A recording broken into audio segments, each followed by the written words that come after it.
আমার চোখে দেখা ইউটিউব চ্যানেলে একটি নতুন পর্বে আমি সুপর্ণা চলে এসেছি একটি নতুন ভিডিও নিয়ে।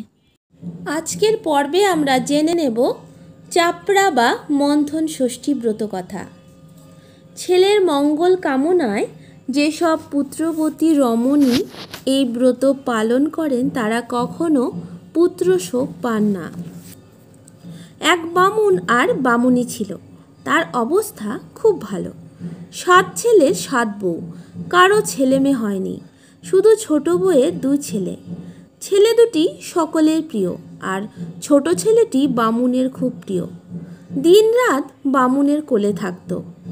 একদিন বামুনকে বলল, দেখ, আমাদের একটা পুকুর কাটিয়ে দিলে ভালো হয়। এইভাবে ষষ্ঠী পুজো করে পরের পুকুরে আর না হয় নদীতে বৌমাদের নিয়ে নাইতে যেতে লজ্জা করে। সেই কথা শুনে বামুন আর কিছু না বলে পরদিন মজুর ডাকিয়ে খিড়কির ধারে মস্ত বড় এক পুকুর কাটালো, তার ঘাট বাঁধালো, পাড়ে কত রকম গাছ বসালো, কিন্তু পুকুরে এক ফোঁটাও জল উঠল না। বাড়ির সকলে ভাবলো যে অত বড় পুকুর কাটানো হলো, তবু একটু জল হলো না, বোধহয় আষাঢ় শ্রাবণের বর্ষায় জল উঠবে। কিন্তু ভাদ্র মাস এলো, বর্ষণে মাঠ ভেসে গেল, তবু পুকুরে জল আর উঠল না। বামুন মাথায় হাত দিয়ে বসলো। বামুনি দুঃখ করে বামুনকে বলল, এমন বরাত, আজ বাদে কাল ষষ্ঠী পুজো। ভেবেছিলুম এবার নিজের পুকুরে বউ নিয়ে ষষ্ঠী পুজো করব। তা পোড়া কপালে ঘটল না। এমনি আমাদের ভাগ্য। পাড়া সকলে বলা বলি করে যে বামুনরা মহাপাপী। বামুন কিছু বললে না, যেমন চুপ করে শুয়েছিল তেমনি শুয়েই রইল। মনটা তার খুবই খারাপ। দিনরাত গৃহদেবতাকে মনের কষ্ট জানায়। সেদিন ভাদ্র মাসের পঞ্চমী। রাতে খেয়ে দিয়ে বামুন শুয়ে পড়ল। মাঝরাতে স্বপ্ন দেখল যে মা ষষ্ঠী মাথার কাছে দাঁড়িয়ে বলছেন, কাল তো আমার পুজো, তোর পুকুরে তো জল নেই। বলতেই বামুন যেন স্বপ্নে মাকে কত কি বললে, আর মার স্তব করল। তা শুনে মার দয়া হলো। মা তখন বললেন, দেখ, যদি তোর নাতিকে কেটে সেই রক্ত পুকুরে দিতে পারিস, তাহলে অমনি কাকচোখের মতো জল হবে, না হলে আর জল হবে না। হঠাৎ বামুনের ঘুম ভেঙে গেল। প্রাণটা হু হু করে উঠল। খুব খানিক কাঁদল। তারপর কুল দেবতাকে মনে মনে স্মরণ করল। এদিকে ভোরে বামুন উঠে উকি মেরে দেখল ছোট বউয়ের ঘর খোলা। বামুনকে দেখে ছোট নাতি ঝাঁপিয়ে কোলে এলো। সে বুকে নিয়ে খানিক আদর করল, চুমু খেলো, খানিক কাঁদল।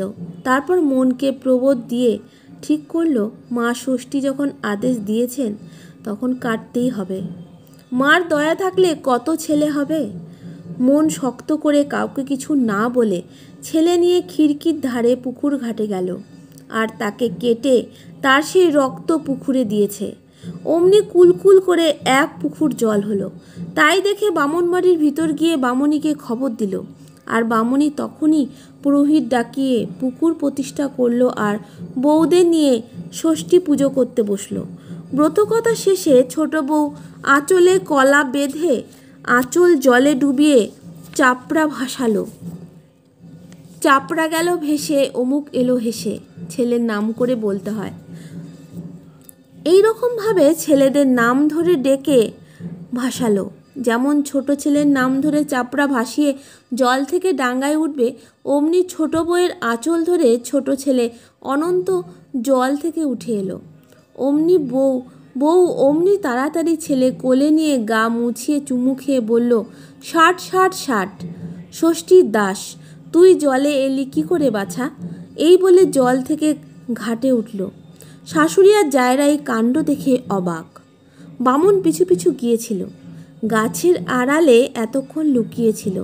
বামুন ছুটে গিয়ে নাতিকে কোলে করে কাঁদল। খানিক পরে স্বপ্নের কথা, ছেলে কাটার কথা এক এক করে সব বলল। সে কথা শুনে ছোট বউ জ্ঞান হারিয়ে ফেলল।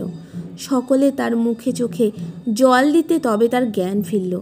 সে তখন উঠে মা ষষ্ঠীকে ভক্তি ভরে প্রণাম করে ছেলে নিয়ে ঘরে এলো। ছোট বউয়ের ছেলে কেটে তার রক্ত দিতে বামুনের পুকুরে 1 পুকুর জল হয়েছে এ কথা চারিদিকে প্রচার হয়ে গেল। আর সেই থেকে মা ষষ্ঠীর পুজো দেশের রাষ্ট্র হয়ে গেল। চাপড়া বা মন্থন ষষ্ঠীর ব্রত কথা এখানেই শেষ। বন্ধুরা, যদি ভিডিওটি ভালো লেগে থাকে তাহলে অবশ্যই লাইক, শেয়ার, কমেন্ট করে আমার পাশে থেকো। ধন্যবাদ।